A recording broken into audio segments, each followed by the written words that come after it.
السلام عليكم ورحمه الله وبركاته. اهلا بكم في حلقه جديده او قديمه ولا جديده يا ربي ولا ايه اللي بيحصل من برنامج الدحيح في خمسينات القرن اللي فات. تفتكر برنامج زي برنامج الدحيح ده ممكن يكون اتعمل ازاي؟ مش عارف الحقيقة، بس اعتقد الموضوع صعب. لا لا لا، ولا صعب ولا حاجة. ده هما بس كام كاميرا على كام مايك على كام مصدر اضاءة على اداء الدحيح على كام افكت على كام ترانزيشن كده في مرحلة المونتاج وبس كده. كل ده وبتقول ولا صعب ولا حاجة؟ ازيكم يا اصدقائي؟ النهاردة جايين نعمل شيء مختلف شوية، وعايزين النهاردة نتكلم عن الدحيح وازاي بيعمل برنامجه. واولا عن اخيرا هنحتاج سكتش نبدأ بيه، وهنحتاج الدحيح يجي يقدم لنا البرنامج. الموضوع المفروض ما بتضحكش فيه ايه. بهزر. نرجع لموضوعنا، وهو ان احنا في مرحلة التصوير هنحتاج كاميرا او اتنين. ولا اقول لكم خلينا نسيبنا من موضوع التصوير دلوقتي ونركز اكتر على المونتاج، بما ان احنا بادئين سلسلة بنتكلم فيها على المونتاج سوا. فيلا بينا نروح على البرنامج ونشوف مونتاج الدحيح بيتعمل ازاي. في البداية كده عاوز اعرفكم ان الموضوع سهل وبسيط، وكمان احنا النهاردة هنعرف سوا اسهل طرق لكل الحركات اللي انا هتكلم عليها النهاردة في الفيديو بتاعنا. واول حركة معانا وهي لما الدحيح بيجي هايلايت على كلمة معينة وبيعمل عليها دايرة. وعشان تجيب الدايرة دي هتجيبها من على الانترنت وهتنزلها، او هتلاقيني منزلها لك في الديسكريبشن بوكس يا صديقي. واول حاجة هنعملها ان احنا هنكتب التكست، وبعد ما كتبنا هنروح نختار الشكل اللي عجبنا من شكل الدوائر اللي انا منزلها في الفولدر.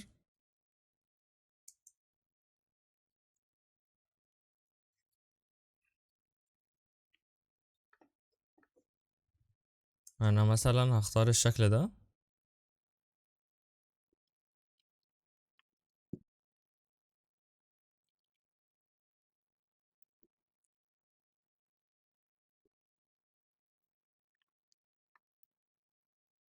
بعد ما اخترنا شكل الدايرة اللي عجبنا، المفروض عندنا ان احنا نشيل اللون الاخضر ده، وعشان نشيل اللون الاخضر ده نستخدم فيه يا افكت الكولر كي يا الالترا كي.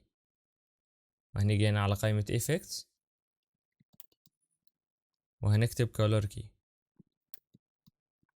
وهناخده كده ونحطه على اللاير بتاع الجرين سكرين بتاعنا، ونيجي نختار اللاير ده وننزل في قائمة الإفكت كنترولز على الإفكت بتاع color key، وناخد التول دي نختار بيها اللون الأخضر، ونبتدي نشتغل عليه من هنا. نشغل عشان نشوف الدنيا. لسه البتاعة فيها لون أخضر. تمام، أنا كده شايف إن اللون الأخضر راح. نبتدي نظبط المقاس بتاعها، هنطلع فوق على الحتة بتاعت position، نيجي للسكيل نقوم مصغرين شوية، ننزل تحت عن طريق الحتة دي، نصغر تاني، نيجي يمين شوية أو شمال شوية.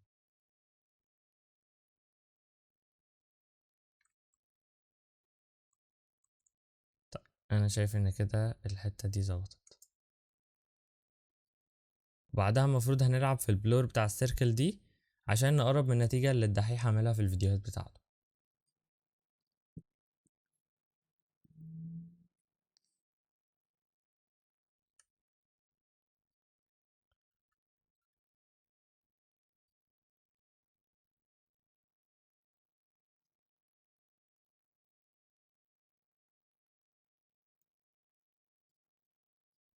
وكده نكون خلصنا أول حركة.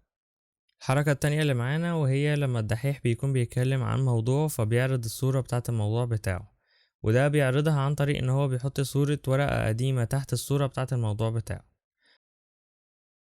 واول حاجة هنعملها ان احنا ننزل صور الورقة القديمة اللي احنا عاوزينها، وبعد كده هنروح نجيب صورة الورقة القديمة ونحطها على التايم لاين بتاعنا.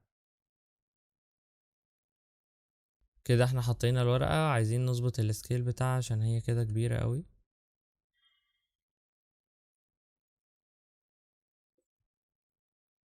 تمام، عشان نعتبر ان دي الصورة اللي احنا هنستخدمها. نبتدي نظبط السكيل بتاع الصورة بتاعتنا اللي احنا عايزين نستخدمها. بعد كده هنعمل لهم نست،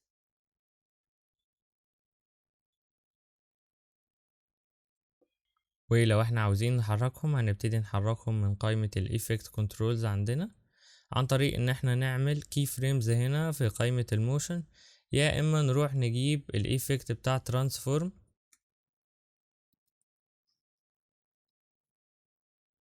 وبرضو نبتدي نحط كي فريمز ونحرك زي كده.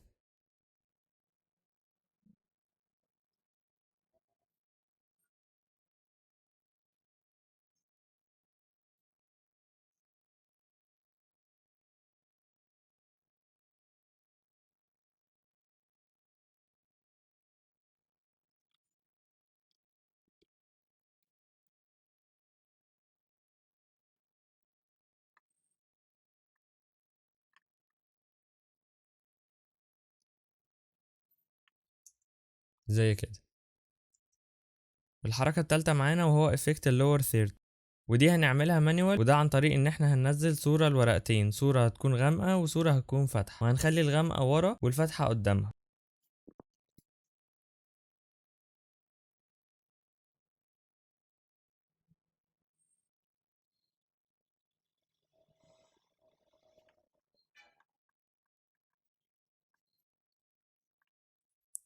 وبرضه هنعمل لهم نست عشان لما نيجي نحرك يتحركوا هما الاتنين سوا معانا. وهنا هنكتب الكلمة اللي احنا عاوزينها،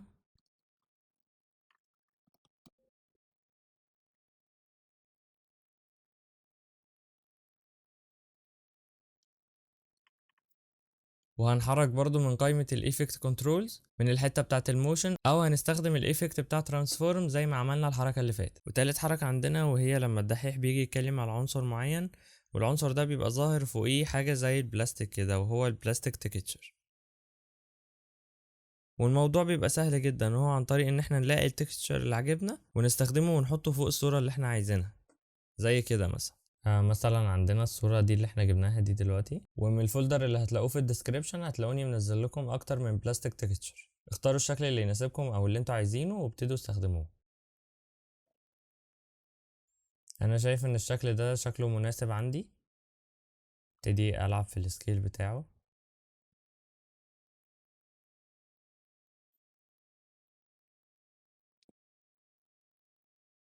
تمام. ولو المقاس بتاعهم مش مظبوط نبتدي نعمل عليهم كروب لحد ما نظبط المقاس بتاعهم على بعض، وبعد كده نعمل لهم نست.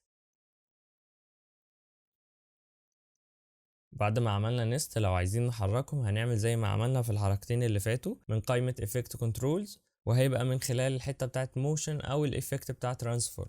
رابع حركة معانا وهي ان لما الدحيح بيكون بيتكلم عن حاجة ويظهر الكلام بس يظهر بزغللة كده، ودي بنعملها عن طريق ان احنا الاول بنكتب الكلام اللي احنا عاوزينه،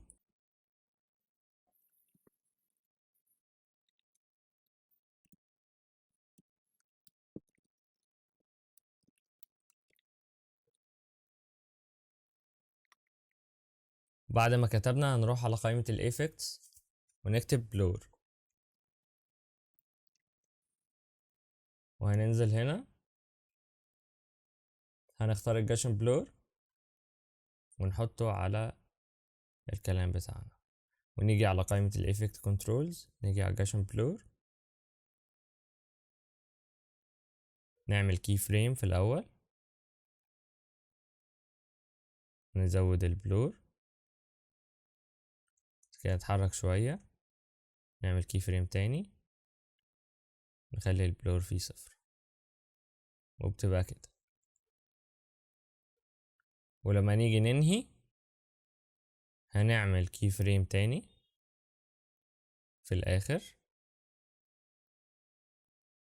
نزود فيه النسبة ونعمل قبله بشوية كي فريم الدرجة فيه 0 عشان نقفل زي ما فتحنا، تبقى دي النتيجة.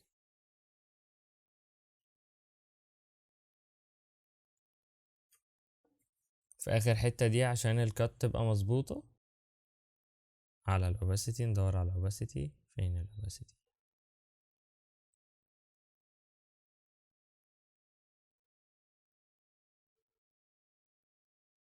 وصلنا للاوباسيتي اهو. نعمل كي فريم هنا وده هيبقى 100 زي ما هو، بعد كده نتحرك قدام شوية نعمل كي فريم تاني بس ده يبقى 0.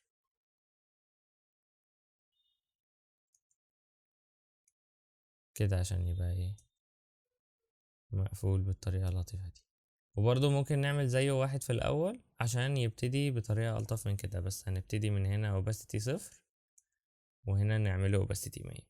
خامس حركة معانا وهي افكت الاولد فيلم، وده هتلاقيه موجود في الفولدر اللي موجود في الديسكريبشن بوكس من ضمن الماتيريال اللي احنا اشتغلنا عليها النهاردة. هتنزله وهتاخد الافكت تحطه فوق المشهد بتاعك زي كده بالظبط، وهنشيل اللون بإفكت الكولر كي أو الالترا كي زي ما كنا بنعمل من شوية.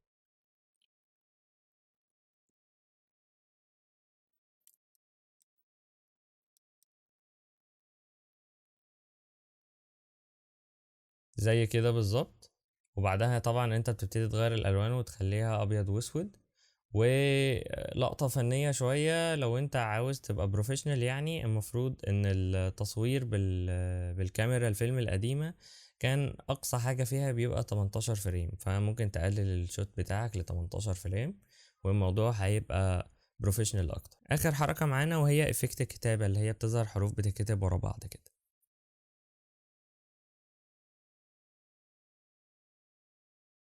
وده الحقيقة انا بعمله عن طريق البريمير كومبوزر من شركة مستر هورس، وده عن طريق ان انا باجي هنا على قائمة ويندو، دوس على اكستنشنز، باجي على بريمير كومبوزر، باجي هنا على الستارتر باك افتحها، ونيجي عند التكست بريسيتس هنلاقيه اول واحد. نعمل كده هيفتح لنا القائمة دي، هندوس على تكست نكتب اللي احنا عاوزينه هنا، نيجي هنا نشوف اللي كتبناه. تمام. وبس كده بجيب صوت كتابة الكيبورد وبنزل احطه في اللاير اللي تحت. وقولوا لي لو عاوزين انزل لكم فيديو عن الاضافة بتاعت بريمير كومبوزر دي وازاي انزلها بطريقة مجانية. وبكده يكون فيديو النهاردة خلص. وقولوا لي لو محتاجين اي حاجة في الكومنتات، ونتقابل في فيديوهات جاية ان شاء الله. سلام.